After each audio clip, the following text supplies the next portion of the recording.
everyone. My name is Mike, and you're very welcome. Thank you for eating desserts and cakes and drinks. This evening is a very formal gathering. I hope it will encourage you, and I hope you'll think, I'm really glad I came to that tonight. We'll have some time to worship together, and we'll have some time talking around tables and sharing ideas. And predominantly, we will be stopping, looking, and listening. Remember how to cross your roads.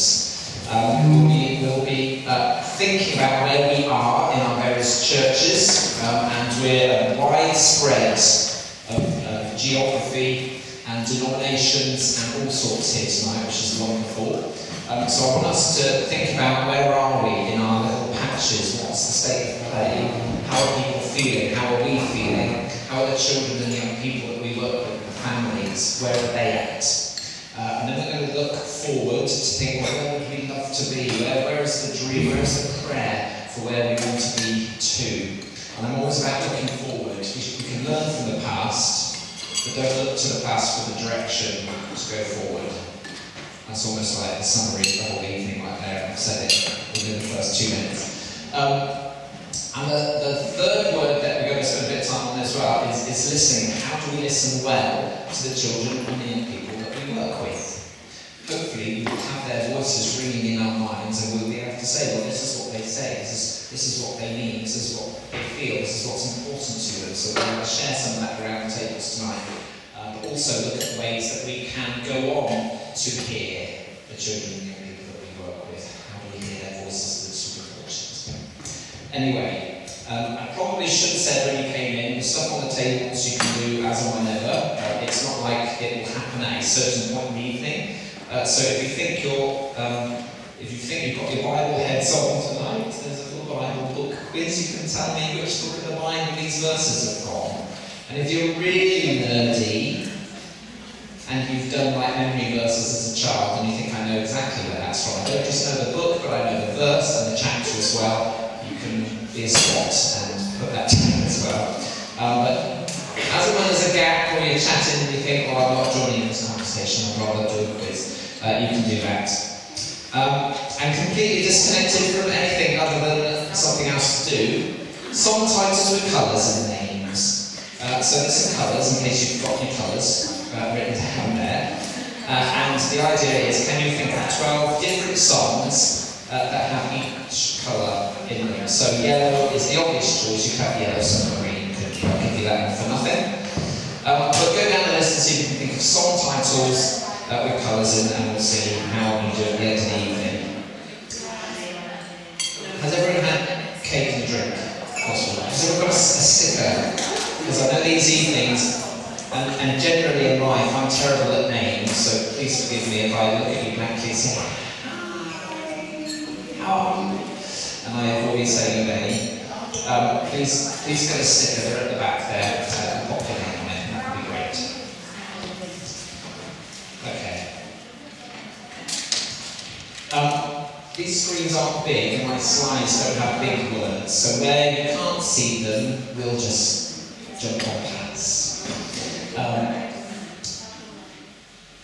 I tried to remind us, those of you who've been to one of these before, you will know that they happen 2 times in the year, one at this kind of time of the year and one at the autumn term.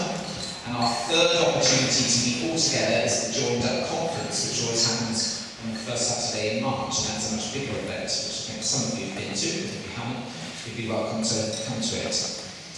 You'll notice that all these sort of things that I talk about, like notices and resources and things, are on this sheet on your table tonight. So things that I mentioned hopefully will be on there. But this is why we meet. Really, these are some of my reasons. I hope they're some of your reasons too. We want to develop what we're doing. We want to develop, we want to grow, we want to improve what we're doing. None of us say that we've got all the answers all of the time. We might have some of the answers some of the time, but we'd like to learn from each other. So part of what the way that this evening is shaped is to listen, to learn, to think about what each other is saying, and hopefully take some good ideas home with us. So to connect with each other, get some creative ideas, to boost energy. Does anyone need an energy boost tonight? There's no cake at the back. please bring yourselves, please share around the tables. I'm quite a strong introvert. When I'm at the front, I'm fine, and I've got a role. But when I don't have a role, you'll see me trying to just visit myself, avoiding people. I'm terrible, I can't help it. I'm a strong introvert, but I try and turn on my extrovert self occasionally. Dave's looking at me. It's the trouble, people often see me in an extrovert mode, and then I crawl under a rock after the end of the evening and just need to have some space to myself. But do share, do talk, do bring yourselves around your tables. If you want to laugh, laugh. If you need to cry, cry. There's no judgment, there's no shame here, just lots of love in the room. We'll spend some time praying, worshipping, and of course eating some desserts. Is that okay? That's what I write as an agenda for the evening.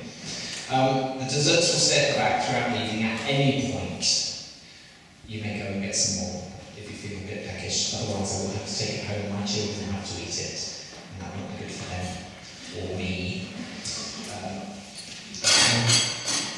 We're going to start with a couple of songs of worship. If you'd like to join in, you're welcome. If you'd like to stand, you can stand. If you prefer to sit, you can sit. The words will appear on the screen, but as I've already said, they might be a little bit small. So feel free to close your eyes and enjoy the music if the words aren't big enough for you to see. Father God, we thank you for this night. Thank you for each other. Thank you for the warm sunshine and for a comfortable space to meet with friends. Pray by your Spirit would be here with us tonight. We would hear your voice speaking through each other, speaking through what is shared tonight, through the worship, through our prayers. Be aware of you working in us, giving us ideas, nudging us, encouraging us onwards to see more of you in the children and the young people that we work with. Amen.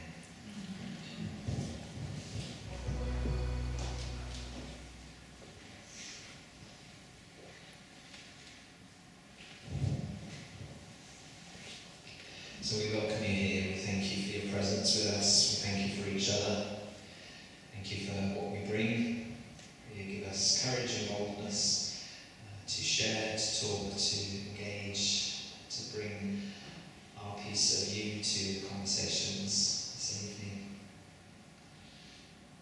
We thank you for your great love for us and for the children, young people, families that we know, we work with, we walk alongside.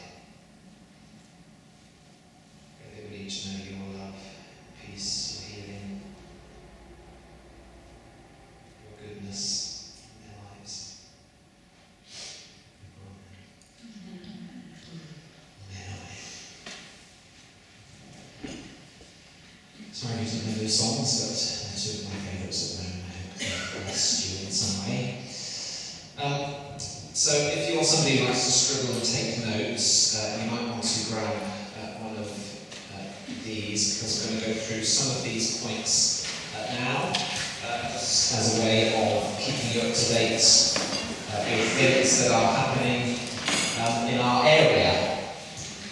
So I work for the Anglican Church, but I know we're not all Anglicans here, but we are all Christians, I would hope. Some of these things might be Anglican specific, but likewise, if you know of something else just like it in your patch or in your area, then wave and say, we have that in this church, we do that as well in a different way.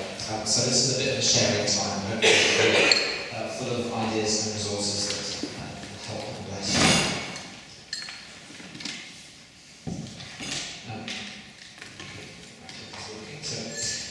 We have a couple of Facebook groups that are live and active. I know Facebook is a little bit like 10 years ago, especially for the young people. It's been a long gone dream, but some of us olders still hang on to the versatility and the features that Facebook can offer us. And you're welcome, if you're not already part of these Facebook groups, to reactivate your account. I've used it for a while, and join these groups. Partly because great resources are shared there regularly, events like this are shared, job opportunities are shared, any articles, any things that are happening that you think might be of use, interest to others in youth and children's ministry post them there. Who's posted something in one of these groups in the past at any point? Okay, so more of you can be involved if you dare. There's one for children's workers, one for youth workers. The other place to find Anglican information on events and things is to sign up to the e-bulletin, which is a weekly email that comes into your inbox, which again have things like job opportunities, events that are happening, but not just for youth and children's work, across the whole of church life. Has anyone been a recipient or had somebody in their groups who have had a Hollowford Trust grant? Some hands are going up. If you've not heard of the Hollowford Trust, it's free money for your youth work. It's for 10 to 25, so it is kind of the older end, so some of you working with the younger end, you'll have to wait till they get older. But if you're looking for money to help start something up, maybe you want to start a new group, there's £400, almost without question, with your name on it. Wouldn't that be handy to start a youth group with? If you're going on a trip with young people, then you can apply to the Hollowford Trust, and you can also plan events. So like have a sun special or a harvest something or other, or the young people want to put on a big performance at Christmas or something like that, and you're like, oh, it'd be good if we had a few £100 to help make that happen. The Hollowford Trust will give up to 400, it's not masses of money, but it's a nice little bit of pocket money. It's also good for individuals as well, so if you know young people, anything up to 25-year-olds, if they're doing like a trip on their own overseas somewhere, or going to do some kind of experience that will really help them grow sort of spiritually, emotionally, physically, they can apply for this as well. So it's not just for groups, it can be individuals as well.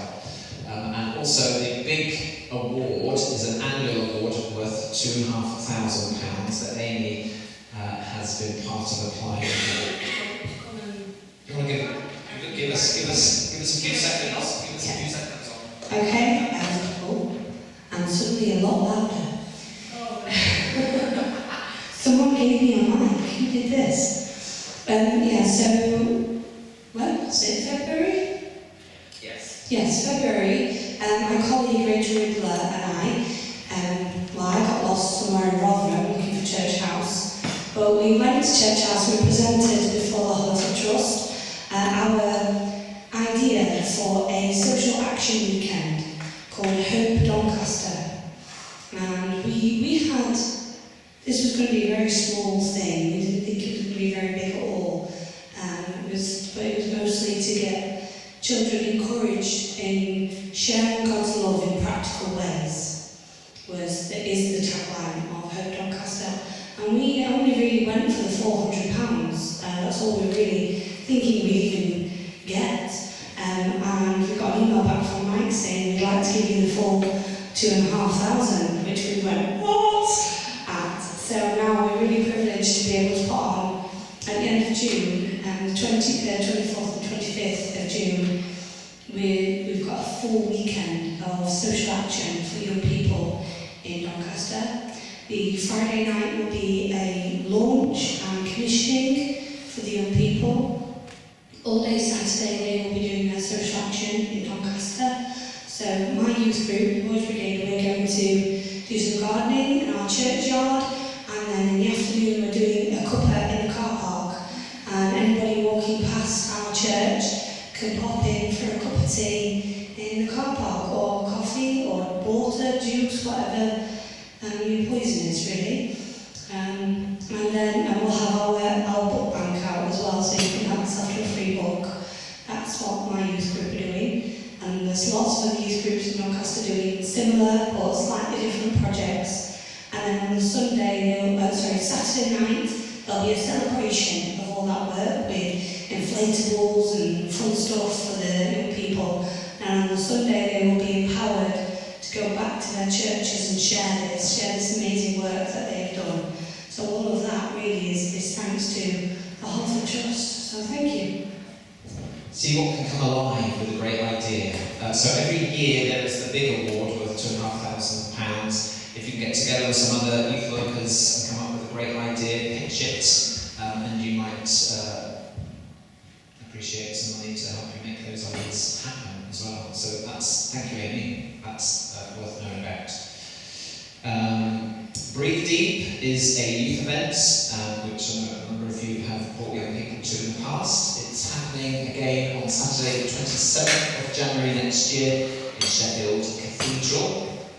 And this year we're inviting youth groups, particularly youth groups who have come to Breathe Deep before, to run the workshops this year, which I think is a very exciting step forward. So we'll see what happens. But we've invited youth groups to think what they're passionate about, what would they run a workshop on, basically come along and do that. So if you've not heard about that yet and you want to take like a proper form home with you, I've got a few up here. But we are hopefully going to get as many good ideas in by the 23rd of July, and then we'll kind of shortlist and choose who will do the workshops. So act fast if you've got a youth group that might be up for that. A couple of resources that we've had for a couple of years now. I think I put them on the back table, the stickers now. Encouraging young people to pray. If in your youth group you want to encourage young people to pray regularly and get into their Bibles, we have these Breathe Deep community cards which have some little prayers and encouragement to pray every day. There's a number at the back. If you want to take a watch, you can, if you want to encourage your young people to pray. The other card at the back is the personal rule of life, which is encouraging young people to make really intentional decisions about what they do to live as a disciple. So they might think of 3 or 5 new habits that they want to form, about being kind to a young brother, or sorting recycling, or walking to school instead of catching another car, or reading the Bible, or talking to friends about their faith. Different things that they want to put into their life. So again, we've got some cards. If that's a helpful resource to you, just grab a bunch on the way out. I've got loads more of both of them, so don't feel that you're nicking them all. But you're welcome to take those 2 little resources home with you, if that would be helpful. We've been working on a piece of training called Be Abuse Aware for a long time now. The main guy behind this is a young man called Ryan Gadsby, and he has been studying at university for the last year, so it's slowed the development of this piece of training down as he had assignments and things he just needed to write. But he has just come out of the other end of that and had started to have conversations with me again about getting this happening. A really important piece of training that helps us all open our eyes to abuse that may or may not be happening within our own groups. The statistics are frightening. At least 1 in 10 child under the age of 18 will experience sexual abuse. So we just need to do the maths on how many people you have in your groups and how likely that may or may not be happening in your group.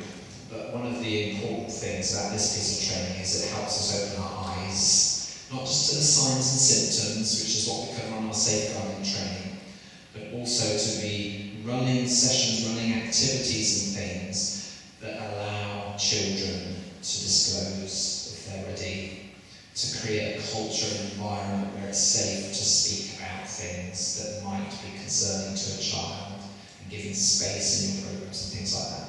So it's a really important piece of training, and we're still working on it, but we're hoping it will come soon. Some of you are on a pilot.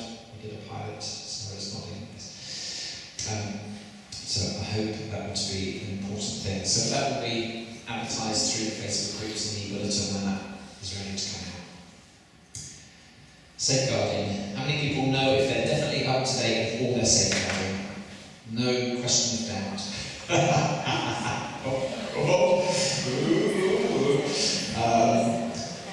I think, only because I looked a few weeks ago, that my basic and my foundation might need to be refreshed, but nobody's telling me, because I'm a diocesan staff member and nobody's knocking on my door saying you need to do it. That might be true for you as well. So certainly in the Anglican Church, we say that the absolute minimum is the basic awareness course. But if you're working with children and young people, then you should at least be doing the foundation course as well. If you're in charge of a group, if you're the person who heads it up, then you really should be doing the leadership training as well. So I think I've put some of those details on that form. Do yourself a favour and just check that you're up to date. They only last 3 years, and so because there are 3 things that you need to keep going, you don't just do the highest one, you do them all. It might make sense to do one a year, so you're spreading it out, so each year there's something else wrong than having all 3 of them to do at once. Aurora is our ecumenical, we run it with the Methodist Church, has been our training for children's and young people's work for the last 8 years, I would say, something like that. We are going to take a year off running that course from September and review how we do our training to be more accessible to more people. So if you hear people saying, oh, I might sign up to Aurora this year, you can say, oh, your timing isn't the best because they're having a year off and they're going to review things. But just so you're aware, if you were thinking, or you knew people that are doing that and they're going to take a year off, it won't mean that there won't be any training going on through the year. There will be more sort of evenings and other things that you can access, but there won't be that formal course to go through. Centenary Project. There is currently a vacancy, and we're advertising that on our website at the moment. If you know anybody who is a passionate children's and families worker, potentially in the Main Bridge area, but not necessarily, who would be interested in this job, again, you can go to our website. There's a number of people here who work within the Centenary Project, which is an Anglican project employing children's and families and youth workers around South Yorkshire, often in the poorer places and the places where they would normally be able to afford or have the resources to support a worker. So it's a really exciting project, and we are here tonight because Sarah is one of our Centenary Project workers and she works in this church, and I'm not inviting you up yet because your picture hasn't arrived, but in a minute your picture will be on the screen. We've heard about Hope Doncaster, thank you very much. Amy, has anyone come across this little competition that's just been launched? Yes? A little bit of an excitement. If you have children and you work with children, they can enter into a competition to win the design, the badge that will be designed for Wear Your Faith Fortnight. And Bishop Sophie is kind of pioneering this, along with our Lights for Christ and Anila Hannah Sandoval. And Bishop Sophie is calling all children and young people in the diocese to help design a new badge. So again, the website for that, if you like giving the children and young people that you work with competitions to enter, then that's a good opportunity to do. Only a couple more, and then I'll stop, I promise. An event coming up on the 23rd of June, which isn't too long ago, in Doncaster, those of you from the Doncaster side of places. Prayer spaces in school training in conjunction with the Doncaster Schools Work Trust and prayer spaces in schools. If that's something of interest, make a note on the sheet, tell yourself to book in. Other things that we'll talk about. If you can't see the link on there, I've got the link in the booking. I think it should be on here, but yes, it's quite a lot. It's a lot to type, isn't it? If you want it digitally, I can email you this, and then you can just click on it rather than having to write everything out. Exciting piece of work, again, that we're doing in the diocese is our Church in Schools project, where we're encouraging lots of churches to run church in local schools. It's kind of part of the Great Commission, if you like, that says, go and make disciples. So rather than saying, oh, you have to come to church, everybody has to come to church because this is where the magic happens, we are starting to realise that the children are already part of their school communities, they know their friends, so an event at the end of a school day is something that they're much more likely to engage with, and so we're starting to bring church to our local schools, and it's an exciting project. And we are in the process of recruiting a new person to head up this piece of ministry in conjunction with the Growing Faith Foundation. You've come across them. Interviews are this week, so you can pray for us, those of us involved in that process, that we find somebody who will pioneer that piece of work for the next few years. Anyone involved in chaplaincy in any form? No? Yes? Oh, a couple. CAS, which stands for Christians and Sheffield Schools, are running a chaplaincy course. They've done it a number of times over the past. If chaplaincy, so sort of serving into your local school in a faith-filled way, is something that you've wondered about or been interested about, highly recommend a brilliant course, the chaplaincy course, which takes you through what a chaplain is and how you can serve your school well from a faith point of view. So again, information's on your form about that. Right, Sarah. I found a picture of you. I put it on my slide. Sarah is based at the Rivers team, which is this church and a few others, but I'd like Sarah just to say a few things about what we get up to here and what it means to be a Centennial project in this space. Thank you. I know a few people asked. We have 4 churches in this area, and I'm going to try and get them right because I always get them wrong. We have St Mary's at Catcliffe, we have St Andrew's at Brinsworth, we have St Helens at Treaton, and we have St Lawrence's at Tinsley, but we also cover the Waverley as well. We only have one Sunday service now in one of the churches since COVID, so we have all our young people in what we call Sunday Kids. We have about anything from 12 to 18 children there on Sunday morning, which is great. I have people that do that for me because my main role is in the community. So I have 8 primary schools in this area. I actually am very privileged to go into 6 of those at the moment. They come into church. I actually also go into school. So that's really good.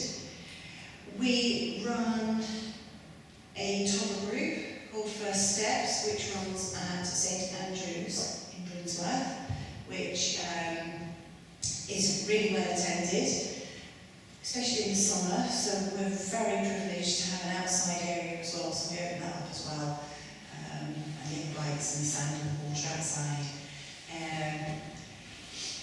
Here on a Sunday we have the youth, they have like a youth group here, where they worship and do everything, but each church is used during the week for different activities. So that is us. Thank you. Thank you, Sarah. Thank you for welcoming us to this lovely church. It was quite hard work finding a venue this time round. Nobody would have us, but thank you for having us. All these busy churches, which is a good sign that no one was available because there's stuff happening, which is good. But we found some there, and thanks for finding it as well. I hope it wasn't too hard to find to get here. Anything? I've given you loads of stuff there, some of which you might have found helpful, other things you were like not really interested. Has it reminded you of anything else that you know about that others here might be interested in? I've got a roving mic and I'm ready to roam. Any thoughts, any resources, any things, any events, any fundraising opportunities, any... Thank you for that. You're about to fall flat on your face there, no one's going to say anything.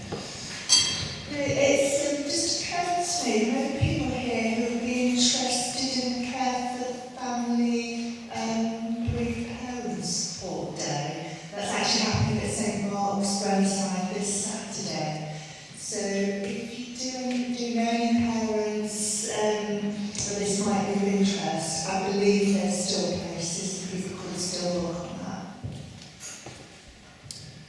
So if that rings a bell with anybody, you think actually I have a family or know somebody, please speak to Nicola, she'll be able to give you some more information later. Anything else that's happening in people's patches, areas that you're aware of? I think I should tell everybody this, it'd be very exciting.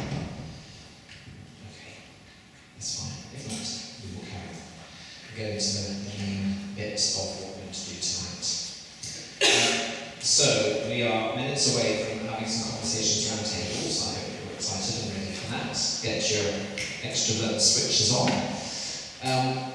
The Diocese of Sheffield has a vision statement. This is it. I do not know it off by heart. Don't challenge me. I probably should do. But having a vision statement is a helpful thing because it gives you direction. It doesn't necessarily tell you how to get there, but it tells everybody this is what we're about, this is where we're going, this is important to us. I wonder if you have a vision statement either in your church or in your area, whatever role you have. Are you aware of a vision statement? You might not remember it off by heart, like I don't remember mine, but you know it's there. And it's a bit like a plumb line for you. You think, yes, we know what we're about because we've got it written down and it's helpful. Dare I ask for hands? Are people aware of vision statements in their line of work, either in their local church or if you work for a project or anything? There's a few vision statements in the house tonight. Some of you are, oh, that's what that is it? It's sometimes like... All the table time should be off. Okay.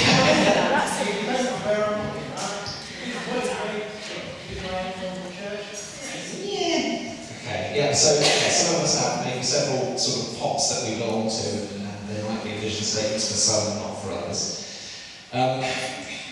Don't even pretend to read this. Behind a good vision statement is a strategy. You may not be aware that you have a vision statement. If you don't have a vision statement, you possibly don't have a strategy. If you have a vision statement, you may well have a strategy. A strategy is telling you how you are going to get to the vision. It's the steps along the way. Sometimes they're really practical, easy things. You think, yes, if we do that, we are one step closer to our vision. And other things might be more general, but it's a movement in a direction. So for the diocese, I've coloured a few things in orange or yellow for those who are really close to the eyes. The orange ones are what that cover children's and young people's ministry in some way. So the Sheffield Diocese strategy, try saying that, are all these things and a load of extra words behind every bullet point. The top one is 2025 prayer community. Are there any Anglicans in the house part of the 2025 prayer? Yes! John Hibbert will be very pleased. Which is a goal to get 2025 people praying daily by 2025. We're a little behind, so if you'd like to join the prayer community, let us know. But the children and young people are encouraged to join that as well. So the cards that I talked about earlier, the Breathe Deep Prayer Community, that is one way that we encourage young people to pray every day. A couple down there, the Lights for Christ Community, the Wall of Life, so again we encourage the young people and children to think about their discipleship and be intentional about things. Focal leaders I've coloured in as well, because there are some, we're training up people in local churches to have roles that they know that they do, and then we're calling them focal ministers, and they look different wherever. Tara is what I call that. So I've coloured it in yellow because focal ministers also sometimes are involved with the children's and young people's work. And that's part of our strategy. We're trying to get at least 60 churches that have at least one focal minister in. Then we get down to the more obvious ones. 25 new school-based congregations by 2025, which is why we have our Church and Schools project. Because when you have a strategy, you have to then have resources that make it happen, don't you? It's no good saying, oh, we want to make this happen. It's like, well, who's paying for that? Who's going to do that? So you put it in a strategy, and it can release funds and people to make things happen. So that is busy happening. And the other one there says 2,500 additional children and young people through the Centenary Project. And the Centenary Project has blasted that out the door and have far exceeded 2,500 new children and young people connections through our centenary project. So we're a little bit proud of that. Just a little bit. But we're still working because we want to double and keep doubling and keep growing. So that's a strategy. Now, those of you who feel that you have a vision in place, do you have a strategy? Anyone think, actually, my church has a strategy? I know about it. We have these points that are written down, and these are the things that we're doing over the next 5 years or 10 years. Not so many. I know the Methodist has a mission strategy. How far we are along that strategy, I have no idea. We just have it. I'm guessing that there are Anglicans in the room who are like, oh, I didn't know we had that. That might be true. Which is, I'm not going to point fingers at whose fault that is. It's probably my fault. But it might be your fault as well for not finding out. Don't know. Anyway, there's strategies in place and they help you get places. The National Church of England have a vision that the church for the whole nation, which is Jesus Christ-centred, shaped by 5 marks of mission, a church that is simpler, humbler and bolder.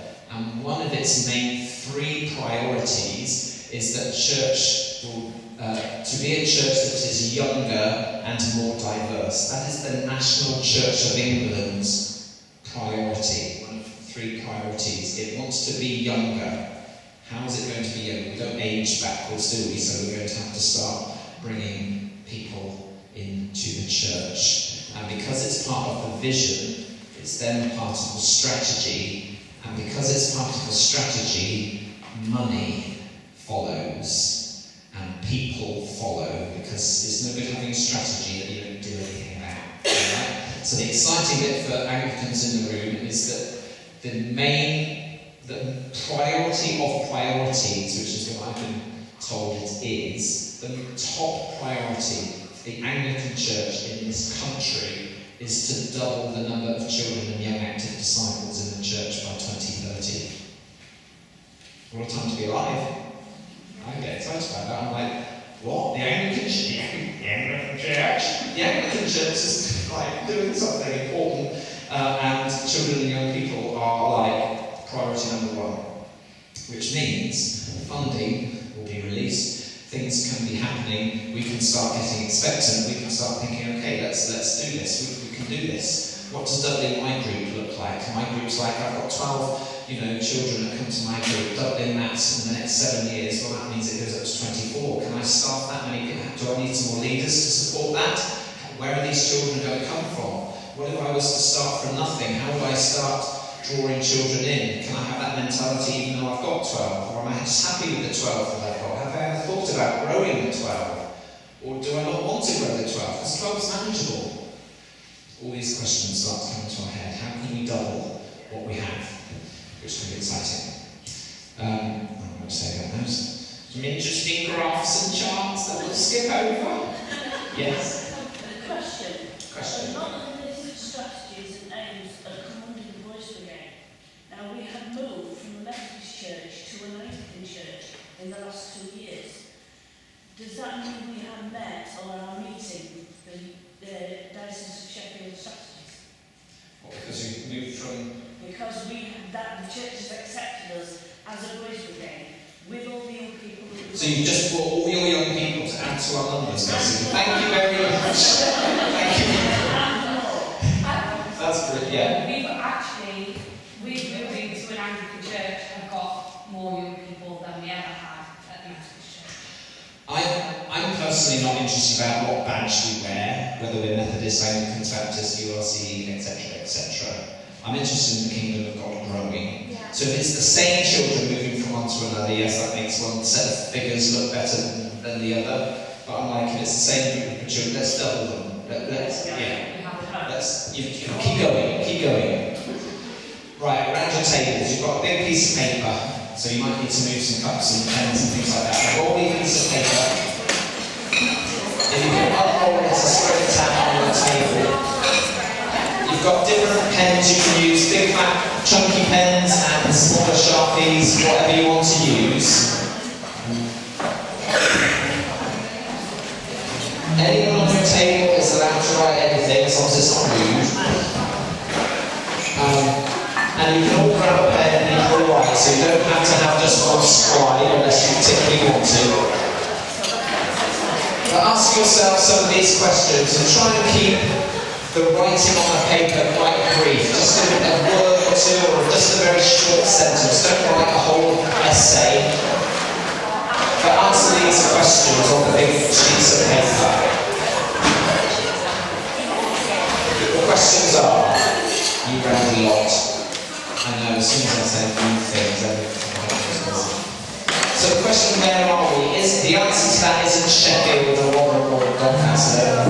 Where are you in vision, in growth, in discipleship, in mental health, in positivity, in community, all those kind of things? Where do you feel that you are as a church? You might feel that you're dragging your heels. You might feel that things have been hard since the pandemic. Everyone's left. Nobody wants to do anything.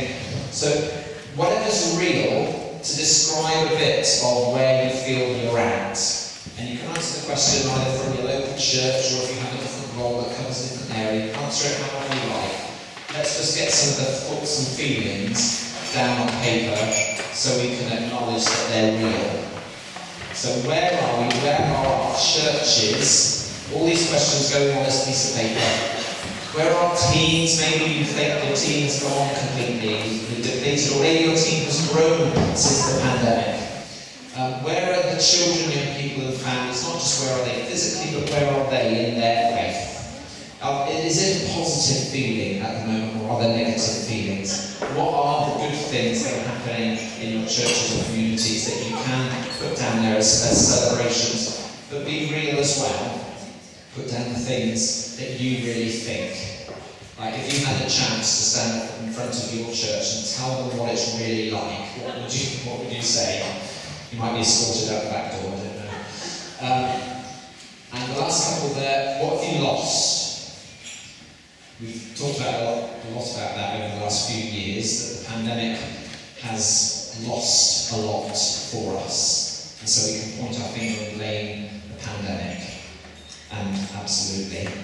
But there might have been other things that you have found recently, positive things. Maybe found a new connection with the school, or you've found new people, or you've found new hope, or maybe there's been changes in the church leadership, or maybe your church leader has left and you're not quite sure what to do. Okay, is that enough to go on? So scribble some words, some thoughts and some feelings on your page. I'll give you a few minutes to do that.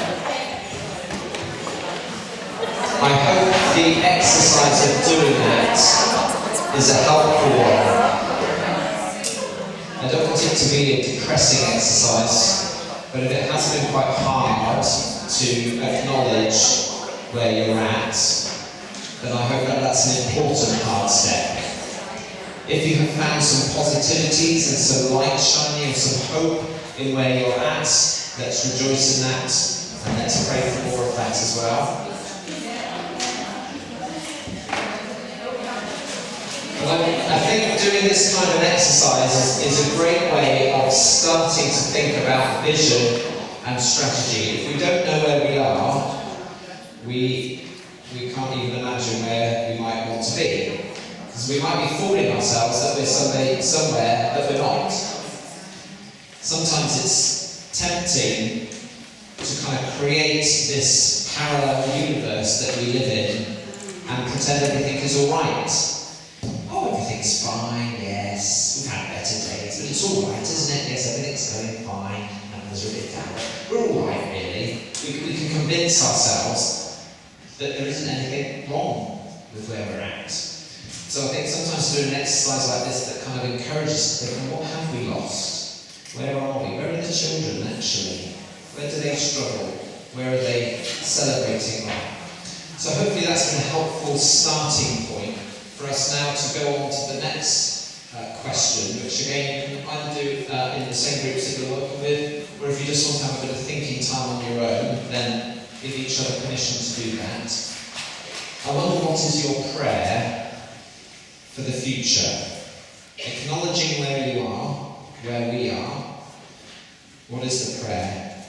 If we were to put it in a prayer, I wonder what it would be. God help us, maybe. Or God encourage us, or show us the direction. I wonder what the hope, the dream would be. If you've not created a vision or a strategy before in your church or in your line of work, I'd really encourage you as teams, as groups from your parishes to think about, well, if the church doesn't have one, maybe we should have one for the children's ministry or for the youth ministry. Dare I suggest you just get on and do it and tell the church leadership what you've been getting up to.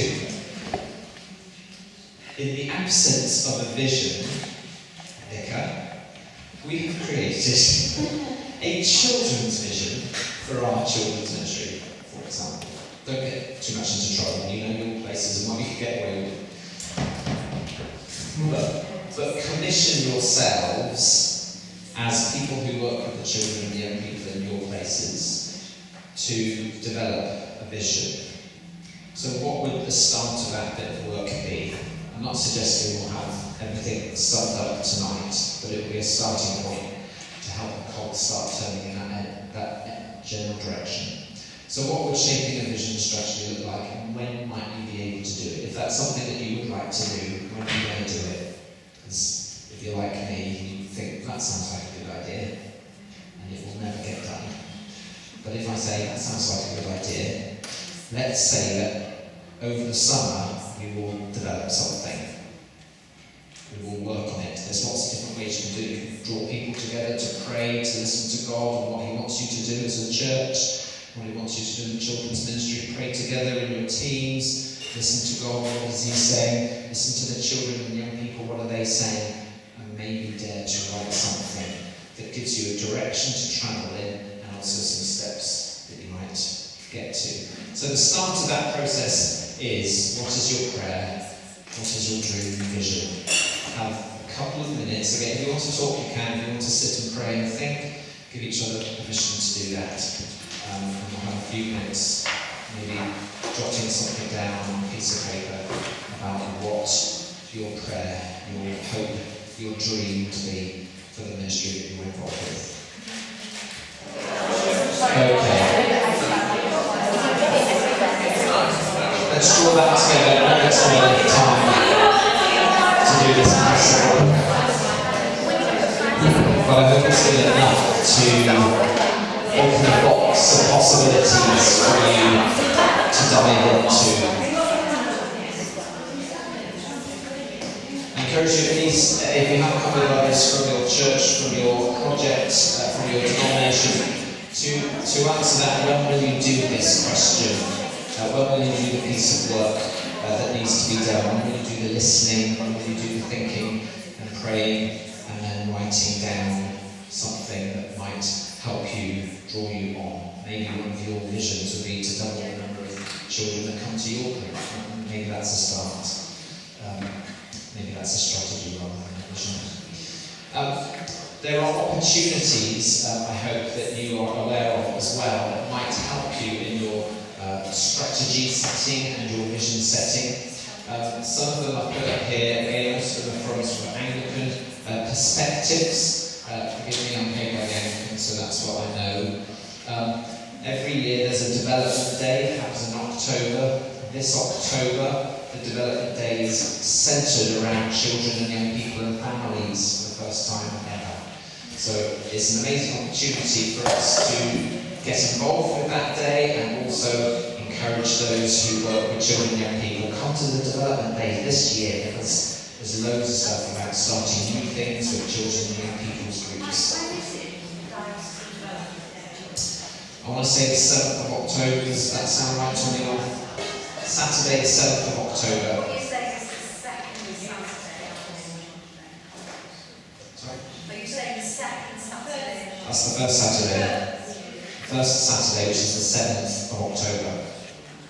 And that's happening at St Thomas Crooks, I believe, but also online. So if you can't come out or don't want to come out for it, you will be able to engage online with that.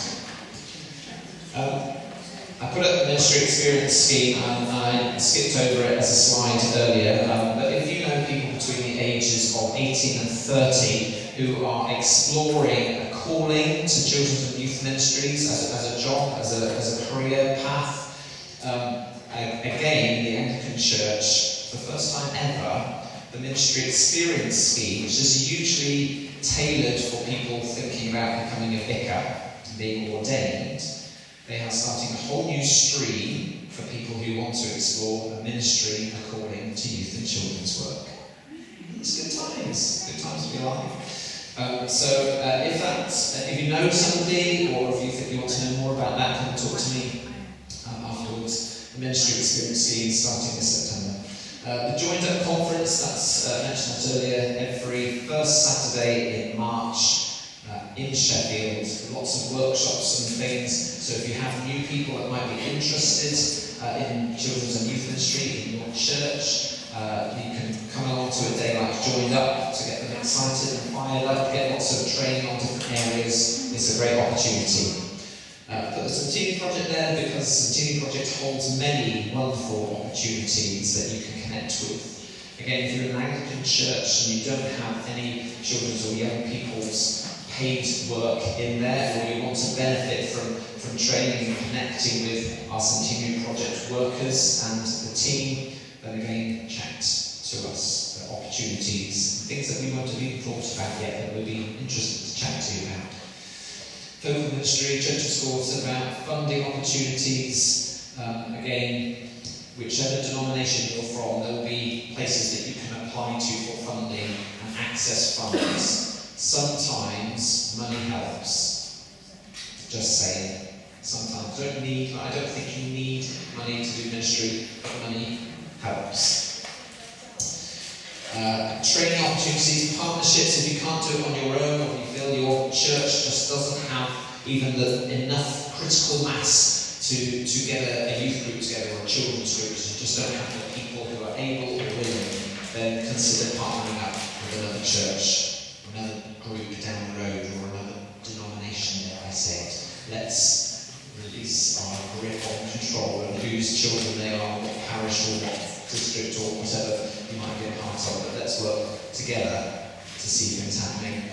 And again, whichever denomination you're from, there will be some central support available to you in that way. Philip is here, who plays a key role in the Methodist Church, and we'll be happy to talk to you if you're a Methodist churches here for support and training and opportunities.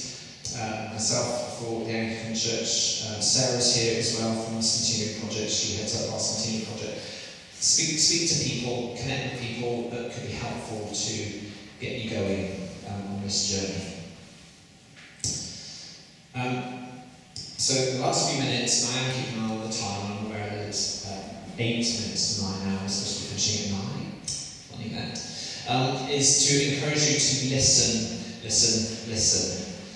Whenever we're thinking of future and direction and vision, things like that for our churches, we do ourselves a huge disservice if we think we've got all the answers ourselves. And I am somebody who thinks I've got all the answers myself, and I have to tell myself I don't. And I have to tell myself the next person sat next to me might have a better idea, might be able to improve on my idea, or might have a completely different idea which should be looked at, and I might be able to grow that idea.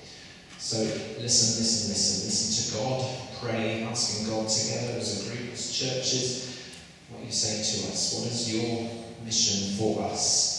What do you want us to do? Every context, every church is in a different place. So there will be different needs in your community. Things that are good news will look different. So think about being good news to your community, rather than what you think is good news and you give out, thinking that everyone else should think that's good news as well. And everyone's like, I don't care for what you're giving out. Sometimes our churches are busy giving out the wrong thing because we haven't got to know the people that are in our communities. So there's no shortcut. Get to know people, build relationships, because then you hear real needs, and then you can know how to be good news. Good news meets needs. If you read the Gospels, and I love studying this stuff, if you ever done the Aurora course and you heard me talking about this, I can't stop. So I'll keep the sure. But gospel is good news, isn't it? And if you have a need, if you're hungry, then what is gospel?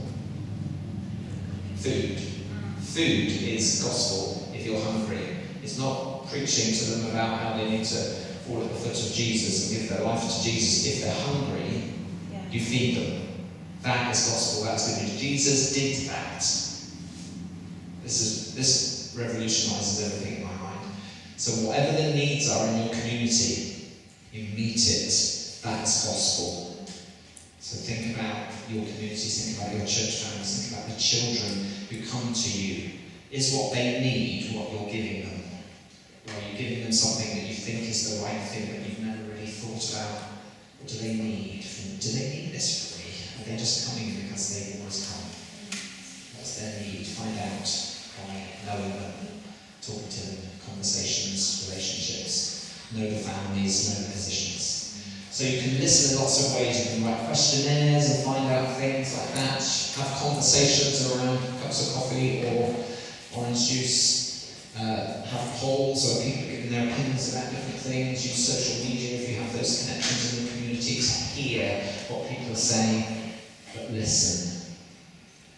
And then our strategies, our vision will be affected and changed by where we're at and who we're with and where we're going. Does that make sense? I hope that's helpful. Have a couple of minutes just to reflect on some of that around your tables, and then we'll finish with one more worship song that I've queued up, and then you can grab some cake on your way home. But just have a minute or two just at your tables, letting that sink in and chewing that over with each other.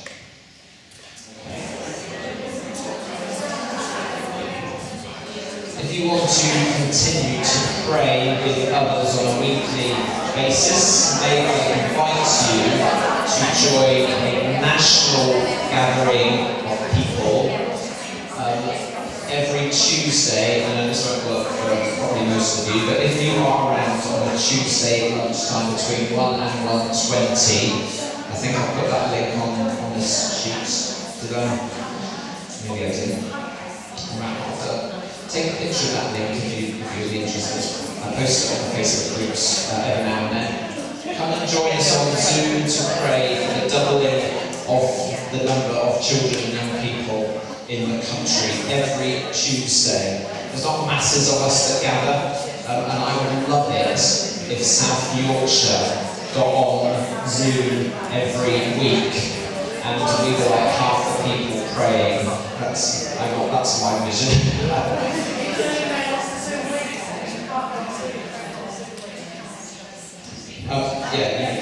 That's the link.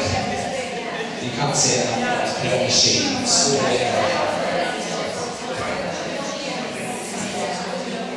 Yes, it is on the Facebook groups already. The links that I have put on those forms. If you want to take a picture of the screen, if you want to look at it. Okay. So at the moment there's about 30, sometimes 40 or so people who come together to pray. Somebody leads it each week. It's just 20 minutes, and it's praying for the doubling of the number of children and young people in our churches. But it's also praying for 5 individual children or young people that are on your heart, and there's always a space for you to pray for those, and that's a really nice discipline to keep up. So I invite you to do that. There's no password, then you click on it and it says it'll let you in at 1 o'clock, and then everything, you just join it. Okay. Right. If you would like to, if you are able, would you like to stand? And we'll finish with this song. After this song, we're free to go. We're free to go for the full song, but please take some cake on your way.